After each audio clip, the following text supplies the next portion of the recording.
The Toronto Blue Jays have become an unexpected hurdle in the Juan Soto sweepstakes to the New York Mets, so we're going to break that down on this episode of 3 Up, 3 Down, as well as go over a report that came out and said that the Blue Jays would be the highest bidder for his services. So we'll discuss that and how it impacts the Mets on this episode of 3 Up, 3 Down.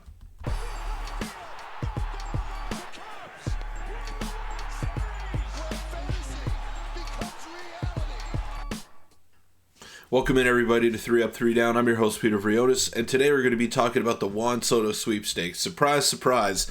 And a little bit of a different angle today, because I've been talking about how the Mets have been in the driver's seat, and they're the team to watch in all of this. They're the team that is going to outbid everybody. But before we get into the report that I want to break down here, I want to let you know that a large percentage of you watching these videos are not subscribed to the channel. So go ahead and hit that sub button. It'd mean the world to me. But this is the report that I'm talking about. There's widespread belief among Juan Soto bidders that the Blue Jays will come in with the highest offer for him. Now, this is just talking about the initial offers, of course.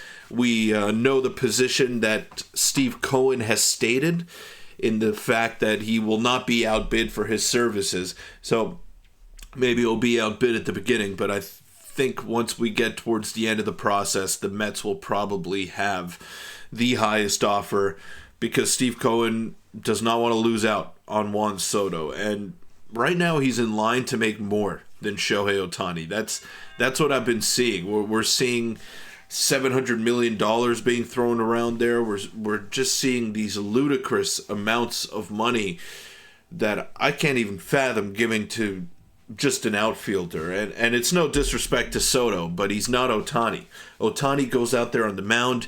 He creates new streams of revenue for you that you probably didn't even know were possible. That's the kind of impact that Otani has on the field and off the field. Soto, nowhere near the same.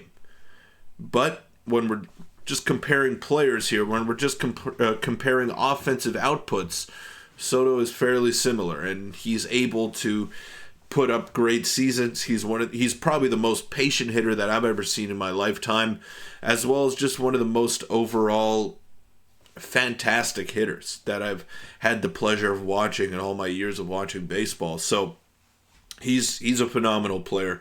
There's no doubt about it, but I would have some reservations if I had to offer him $750 million. I would be wondering not how the contract would age, because I think this is a pretty safe bet in terms of production that you're going to get for at least another 10 years. I'm worried about not recouping that money back, because he's not as marketable as Shohei Otani off the field. He's not as popular, of course, among the common baseball fan. And we've seen a player like him before.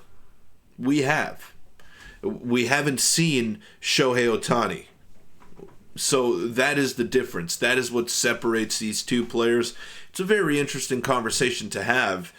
You could even argue that Soto is a safer bet because he's 26 years old and hasn't dealt with major injuries. And he's entering the prime of his career, and he's already a mainstay superstar in the league. Like, that is another angle that you could look at it with. But it's hard. It's going to be hard to shell out that amount of money for this guy. That's all I'm saying. I think it's worth it if you land him, for sure, but then you got to think about the other ramifications that this is going to have on your ball club. Is it going to handcuff you financially?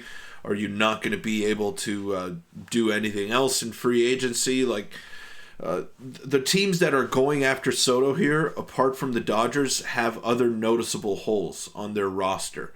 So when we're talking about this, like the Blue Jays, if they make the highest bid for him and they get him, is the spending going to stop there? Because I read something that they have around $38 million to work with this offseason on an annual basis, of course. So $38 million.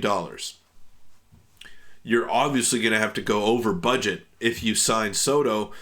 And then what do you do about your bullpen? What do you do about the fifth starter spot that isn't filled? What do you do about the hole at third base, the hole at second base, whatever it may be for the Blue Jays? A lot more needs to be done. It can't just be Soto and then you expect to win a World Series. It's not how this baby works. Look at the Dodgers. They signed Otani, $700 million. I think they could have won with just Otani, if I'm being honest with you. And then they go out and get Yoshinobu Yamamoto. They sign Teoscar Hernandez. There is no limit to how much they're going to spend. And that is why they're rewarded with a World Series championship. That is the way this thing works. If you want to be at the top, you got to spend money.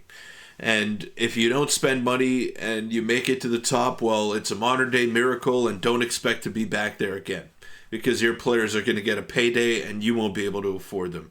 Let me know in the comments down below. If you're a Mets fan, are you worried about the pursuit of the Toronto Blue Jays with Juan Soto? If not, how much do you think Soto is going to sign for, and who do you think he's going to sign with? Let me know down below. See you all tomorrow.